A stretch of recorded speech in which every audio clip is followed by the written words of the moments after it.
Okay friends, तो आज से हम लोग हिस्ट्री को स्टडी करना शुरू करेंगे। और ये थोड़ा सा मैं क्लियर कर दूं कि आज जो भी हम लोग हिस्ट्री डिस्कस कर रहे हैं, आप देख रहे हैं कि आधुनिक भारत को लेके आज हम स्टार्ट करेंगे क्लासेस। और जैसे जैसे आगे बढ़ेंगे आधुनिक भारत के साथ हमारी यात्रा आगे बढ़ती आएगी। यहाँ पे हिस्ट्री पढ़ाने का मेरा उद्देश्य आपको पीएचडी कराना नहीं है। यहाँ पे हम लोग जो भी डिस्कस करने जा रहे हैं वो कॉम्पिटिटिव एग्ज़ाम के पॉइंट ऑफ व्यू से डिस्कस करेंगे। उन सारे बिंदुओं को डिस्कस करेंगे जो एग्ज़ाम के पॉइंट ऑफ व्यू से इम्पॉर्टेंट है, जहाँ से पीसीएस हो या आईएएस हो या कोई भी स्टेट अदर एग्ज़ाम्स हो, बैंक हो आपका, एनडीए हो वगैरह, इस तरह की जो भी कॉम्पिटिटिव एग्ज़ाम्स है जहाँ पे हिस्ट्री आती है, क्वेश्चन हिस्ट्री के पूछे जाते हैं, जिन बिंदुओं को पॉइंट करके क्वेश्चंस बनाए जाते हैं, हम लोग उन बिंदुओं को लेकर के यहाँ पे डिस्कशन करेंगे और ऑलमोस्ट उन सारे बिंदुओं को कवर करने की कोशिश करेंगे जिन पर अब तक क्वेश्चन पूछे गए हैं या आगे पूछे जाने की संभावना है। तो टाइम आगे वेस्ट ना करते हुए लेट्स शुरू करते हैं। देखिए, फर्स्ट ऑफ ऑल जब हम लोग आधुनिक भारत के इतिहास की बात करते हैं तो आधुनिक भारत का इतिहास भारत में यूरोपीय लोगों के आगमन से शुरू होता है। और जैसा आप लोग थोड़ा बहुत हिस्ट्री तो पहले पढ़ भी चुके हैं, आप जानते हैं कि भारत में यूरोपियों का आगमन मध्यकाल से शुरू हो गया था। यानी कि जो सबसे पहले आए थे पुर्तगाली, डच, अंग्रेज़, फ्रांसीसी और डेंस। कई बार ये सीरियल भी पूछा गया है कि यूरोपियनों के भारत में आने का क्रम क्या रहा है। तो फर्स्ट ऑफ ऑल आपको ये सीरियल याद रखना है कि पहले पुर्तगाली आए थे, डच आए थे, अंग्रेज़ आए थे, फ्रांसीसी आए थे और डेंस आए थे। पुर्तगाली, डच, अंग्रेज़, इंग्लिश, फ्रांसीसी, देन डेंस। PDEFD। तो इसको डिस्कस करते हैं। आज हम लोग जो डिस्कस कर रहे हैं पुर्तगाली, उन्होंने यहाँ पे आके क्या किया, कैसे किया, क्यों किया और फिर उनका करने के बाद में क्या हुआ, ये सब आज डिस्कस करेंगे। नेक्स्ट क्लास में हम लोग डच, फिर अंग्रेज़, फिर फ्रांसीसी, फिर डेंस के बारे में डिस्कस करेंगे। और इस तरह से ये हमारा यूरोपियों के आगमन वाला चैप्टर फिनिश होगा नेक्स्ट 1-2 वीडियोज़ में। उसके बाद हम लोग फिर उसका नेक्स्ट चैप्टर शुरू करेंगे। चलो देखते हैं। पुर्तगालियों की भारत में जो यात्रा शुरू होती है, जो प्रथम पुर्तगाली था वो वास्को डी गामा 20 मई, कहीं कहीं इसको 17 मई भी लिखा गया है कुछ किताबों में, तो इसमें ज़्यादा सा जोर देने की ज़रूरत नहीं है। 17 या 20 जो भी जैसा ऑप्शन आपको मिलता है वहाँ पे देख सकते हैं। 1498 कालीकट के तट पर ये आया। ये पहली बार आया, ये आया फिर वापस गया, और जब वापस गया तो 1501 में दूसरी बार आया था। और जब दूसरी बार आया था तब यहाँ पे हमारे भारत में यूरोपीय लोगों का, यानी कि पुर्तगालियों का, जो कहें कि व्यापारिक साम्राज्य स्थापित करना उन्होंने शुरू किया। अच्छा, एक खास बात यह है कि भारत में सबसे पहले आए भी पुर्तगाली थे और सबसे बाद में गए भी पुर्तगाली थे। 1961 में इन लोग गए थे, जबकि बाकी सारे लोग आकर के यहाँ से जा चुके थे। उसके बाद सबसे आखिरी जो था पुर्तगालियों का भारत से निर्गमन था। ये कुछ डेट्स हैं, जो ईयर्स हैं, जिनके ऊपर पे कभी कभी क्वेश्चंस आता है। ये 1500 और 1600।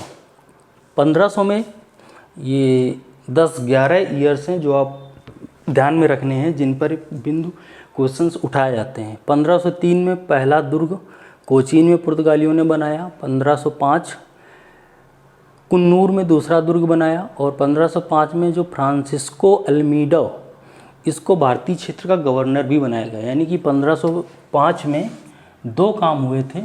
पहला क्या कि कुन्नूर में एक दुर्ग बनाया और दूसरा फ्रांसिस्को अल्मीडो को भारत का प्रथम गवर्नर बनाया।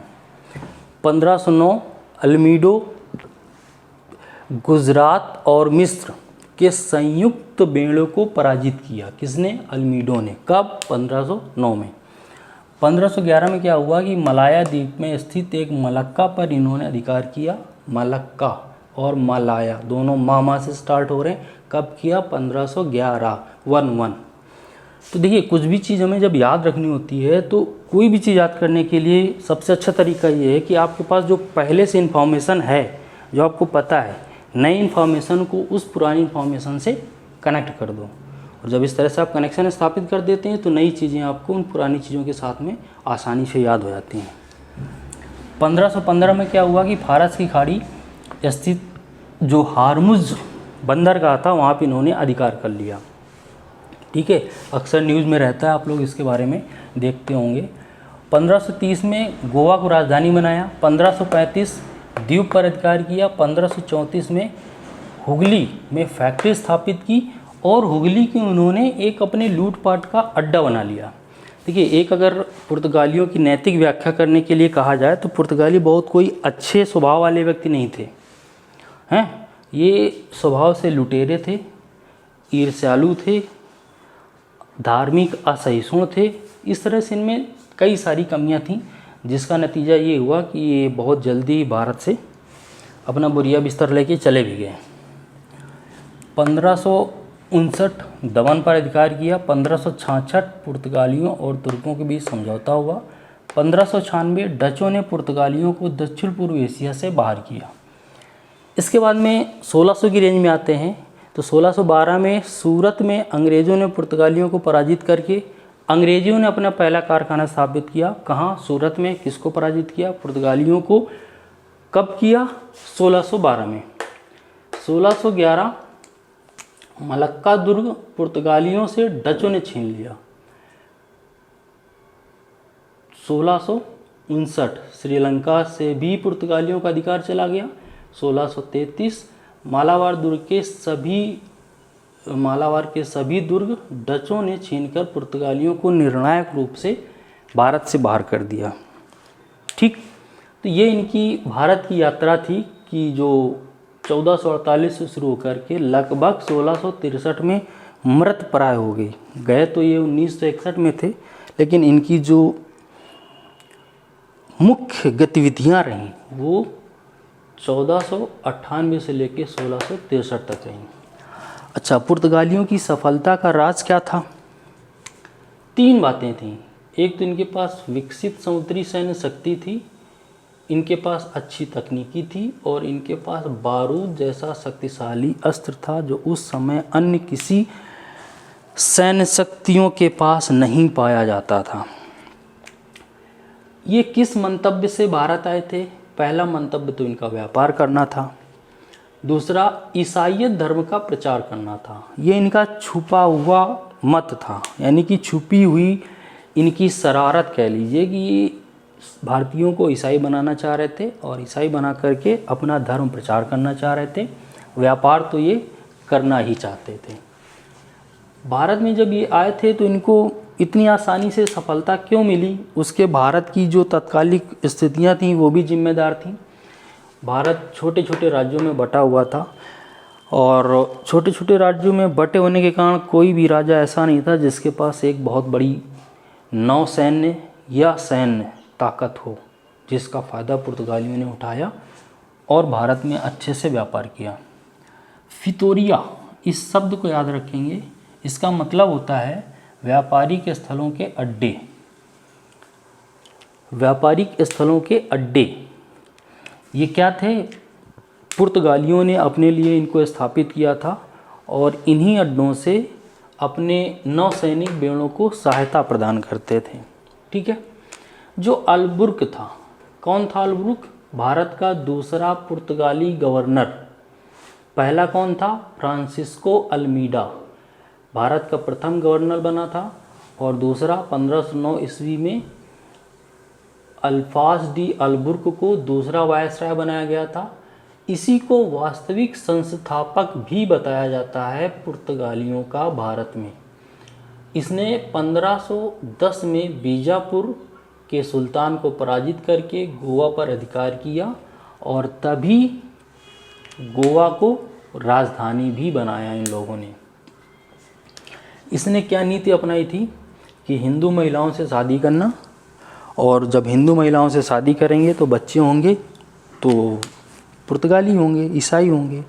ये इनका धर्म प्रचार का एक एजेंडा था।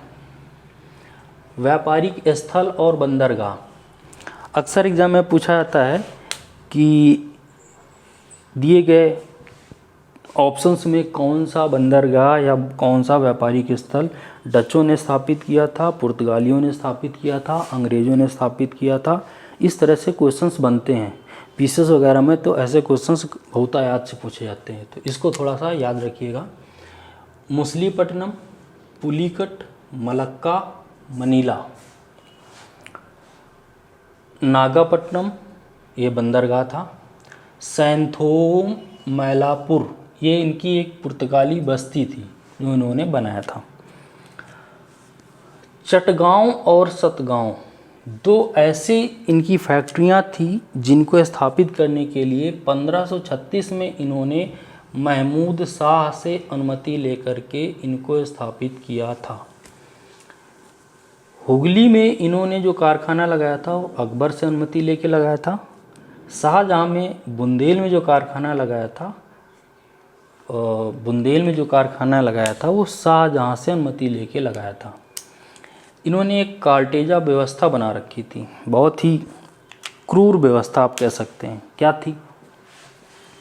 अगर किसी भारतीय जहाज़ को समुद्र में व्यापार हेतु जाना है, एक देश से दूसरे देश सामान ले जाना है या व्यापार करने जाना है, तो ये लोग क्या करते थे कि उनको एक परमिट जारी करते थे। यानी कि भारतीय जहाज़ों को जो गोवा का गवर्नर था, वायसराय था, उससे परमिट लेना होता था, लाइसेंस लेना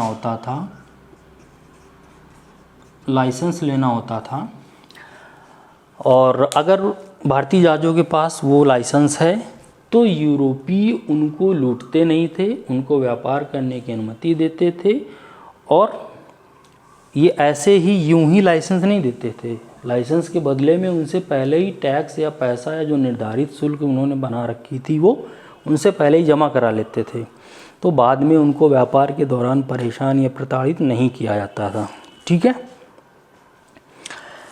इसके बाद जो पुर्तगालियों के वर्चस्व का एक बड़ा कारण था वो ये था कि जो भारत में उस समय मध्यकालीन भारत में जो मुग़लों का साम्राज्य चल रहा था, मुग़लों के पास एक कभी भी मजबूत नौसेना नहीं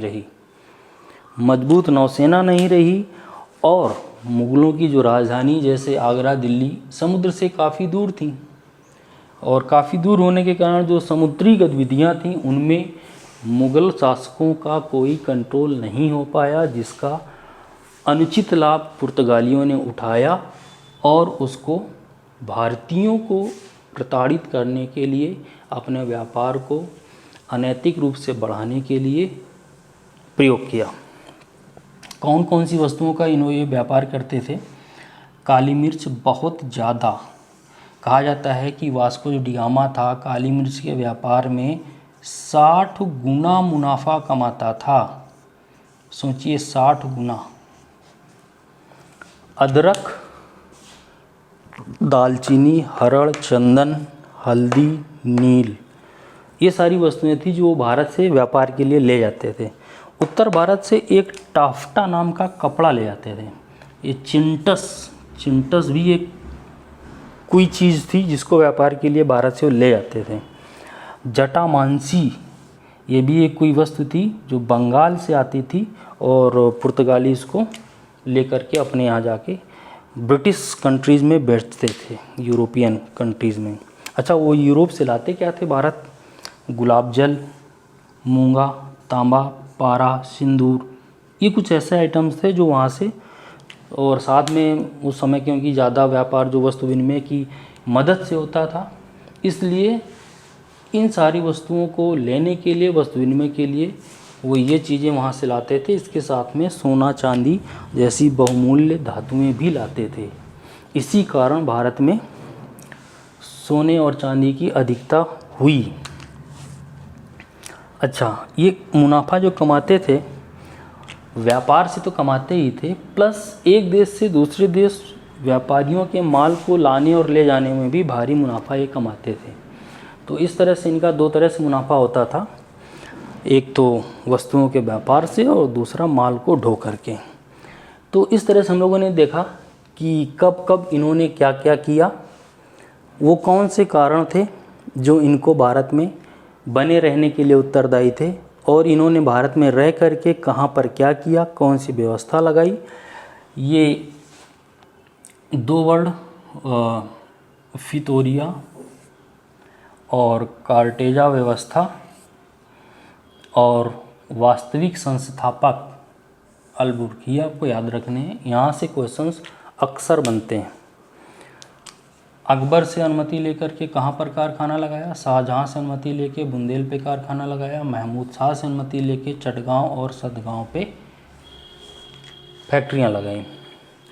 इसके बाद बात करते हैं अकबर, क्योंकि ये 1498 में आए और उसके बाद अल-बुकर्क जो वास्तविक संस्थापक था उसने काफ़ी अच्छा खासा पुर्तगालियों को भारत में प्रभुत्व स्थापित किया। उस समय अकबर जो था, जिसको अकबर के बारे में जैसा कहा जाता है कि वो धार्मिक सहिष्णु प्रवृत्ति का था और उसे विभिन्न धर्मों के बारे में जानने, समझने और उनको सीखने में विशेष रुचि थी। तो क्या करता था कि उस समय क्योंकि पुर्तगाली भारत में नए थे, तो पुर्तगालियों से जो उनके धार्मिक विद्वान जो पादरी थे उनको अपने दरबार में बुलाया करता था, और ऐसा उसने 3 बार किया, 1580, 1590 और 1595। ईसाई मिशनरीज को दरबार में बुलाया, उनसे धर्म और धर्म के विभिन्न संप्रदाय वगैरह इन सब चीज़ों पे अच्छी खासी बहस की, मंत्रणा की और फिर उनको वापस कर दिया। हालांकि कहा यह जाता है कि इसकी ये जो ईसाई मिशनरियों को दरबार में बुलाने के कदम था वो कोई धार्मिक डिस्कशन को लेकर के नहीं था। उसके पीछे जो राजनीतिक कारण था वो ये था कि वो पुर्तगाली सैन्य सहायता प्राप्त करना चाहता था पुर्तगालियों से, इसलिए उनको बुलाता था। यहाँ तक अंदरूनी कारणों की वजह से वो पुर्तगालियों से बंदूकें उधार भी लेने पर विचार कर रहा था, ऐसा कहा जाता है। तो ये एक ऊपरी कारण था कि वो धार्मिक प्रवृत्ति का था, धर्म में रुचि रखता था, इसलिए मिशनरीज़ को बुलाता था। और ये एक राजनीतिक कारण है कि मिशनरीज़ को अपनी सैन्य सहायता सुनिश्चित करने के लिए बुलाता था। इसके बाद जहांगीर आते हैं, और जहांगीर के बारे में तो ये कहा जाता है कि वो मिशनरी बन ही गए थे, वो खुद अपना धर्म ईसाई कर लिया था। ऐसा इसलिए कहा जाता है कि वो भी ईसाइयों से काफ़ी धार्मिक संवाद स्थापित करते थे, और आगरा के दरबार में उन्होंने बहुत सारे जो पुर्तगाली संत थे उनकी पेंटिंग लगा रखी थी। हालांकि ऐसा कभी हुआ नहीं कि जहांगीर ने ईसाई धर्म स्वीकार किया हो, परंतु पुर्तगालियों को ऐसा विश्वास ज़रूर था कि जहांगीर ईसाई धर्म स्वीकार कर चुका है। फिर क्या हुआ कि 1608 में कैप्टन हॉकिंस आते हैं, और जब कैप्टन हॉकिंस आते हैं तो पुर्तगालियों की पूरी ताकत थी, पूरा विचार था, पूरा मानना था कि हॉकिंस को जहांगीर से नहीं मिलने देना है।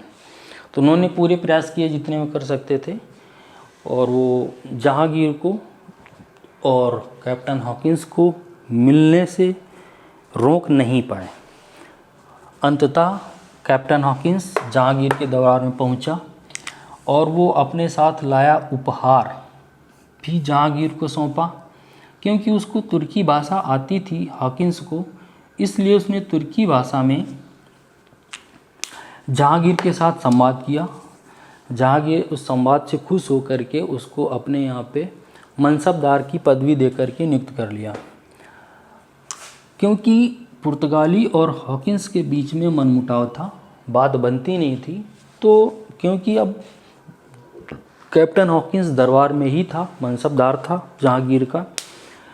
तो हॉकिंस की पूरी इच्छा रहती थी, उसका पूरा प्रयास रहता था कि दरबार में पुर्तगालियों का आगमन ना हो, परंतु ऐसा हुआ नहीं। और जब हॉकिंस अपने इस प्रयास में असफल हो गया तो अंततः उसने क्या किया कि 1611 में मुग़ल दरबार को छोड़ करके वो चला गया। तो उसकी खींच 1612 में हिंद महासागर में पुर्तगाली और अंग्रेज़ों के बीच में भिड़ंत हुई और उनको सफलता मिली, यानी कि पुर्तगालियों की हार हुई। पुर्तगालियों का एक और क्रूर कृत्य था कि वो हिंदू और मुस्लिम और गरीब बच्चों को पकड़कर बंदी बनाकर दास बनाकर उनको बेचते थे, यानी कि दास प्रथा को बढ़ावा देने में भी पुर्तगालियों का बड़ा हाथ था। फिर 24 जून 1632 आया। हुगली, जो कि अकबर से अनुमति लेकर के स्थापित कारखाना था पुर्तगालियों का, जिसको उन्होंने स्थापित किया था अपने व्यापार को बढ़ाने के लिए। 24 जून 1632 को हुगली से पुर्तगालियों को निष्कासित कर दिया गया, खदेड़ दिया गया। इस तरह से पुर्तगालियों की भारत में यात्रा समाप्त होती है और एक तरह से ये कहा जाए कि पुर्तगालियों का पतन हो जाता है। अब इतनी जल्दी 1400 से शुरू हुआ, 1400 का लास्ट ही समझिए, 1500 से शुरू हुआ और मध्य 1600 में पुर्तगालियों की यात्रा भारत में ख़त्म होती है। तो एक छोटा टाइम पीरियड ही कहा जाएगा, लगभग 150 साल। इस टाइम पीरियड में इतनी जल्दी पतन के क्या कारण थे, उसमें से ये कुछ कारण मैं यहाँ पे आपको बता रहा हूँ। अनेक कारण हैं, उनमें से कुछ महत्वपूर्ण कारण। पहला कि ये कि वो निरंकुश थे, उनका शासक निरंकुश था, निरंकुशता उनमें कूट कूट के भरी थी, जो भी उनके पतन के एक बड़ा कारण था। भारतीय जनता और भारतीय राजा दोनों के प्रति उनकी नीतियाँ धार्मिक असहिष्णुता की रहीं। वो हमेशा सबको ईसाई बनाने के प्रयास में ही व्यस्त रहे, जो कि ना तो भारतीय जनता को स्वीकार था ना भारतीय राजाओं को स्वीकार था। तो ये भी उनकी एक पतन का मुख्य कारण था। पुर्तगाली व्यापारियों पर पुर्तगाली राजा का अच्छा खासा नियंत्रण था, तो उस नियंत्रण की वजह से भी उनके व्यापार और उनके स्वतंत्र निर्णय लेने की क्षमता में बढ़ोतरी नहीं हो सकी और वो भी उनका पतन का एक कारण बना। ब्राज़ील की खोज हो जाने के बाद, यानी कि पुर्तगालियों ने जब ब्राज़ील को खोज लिया, तब उनका भारत की ओर से स्वमेव ही ध्यान हटने लगा। ये भी उनके पतन का एक मुख्य कारण माना जाता है। पुर्तगाल में औद्योगिक क्रांति के विकास की जो दर थी वो काफ़ी धीमी थी। तो इसका नतीजा ये हुआ कि भारत से जो वस्तुएं व्यापार के रूप में ले जाते थे उनको प्रसंस्करणित नहीं कर पाते थे, या भारत में हुए जो वस्तुएं लाते थे व्यापार के लिए वो बहुत उच्च गुणवत्ता औद्योगिकी प्रवृत्ति से उच्च गुणवत्ता की नहीं होती थी। इस वजह से ये कहा जाए कि वो व्यापार एक तरह से वस्तुओं का आदान प्रदान ही करते रहे और उसमें कोई औद्योगिक या तकनीकी संशोधन बहुत ज़्यादा नहीं ला पाए। तो ये भी उनके एक पतन का एक कारण था।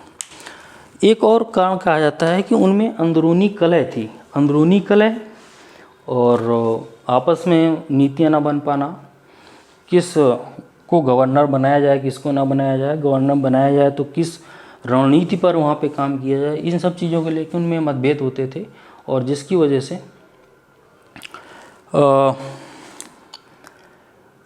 उन्होंने यह भारत में आगे की अपनी यात्रा तय करने में मुश्किल उन्हें समझ में आई। तो ये अभी तक हम लोगों ने पुर्तगाली की सारी कहानी समझी, कब आए, कैसे आए, क्या किया, किन राजाओं से मिले और वगैरह वगैरह।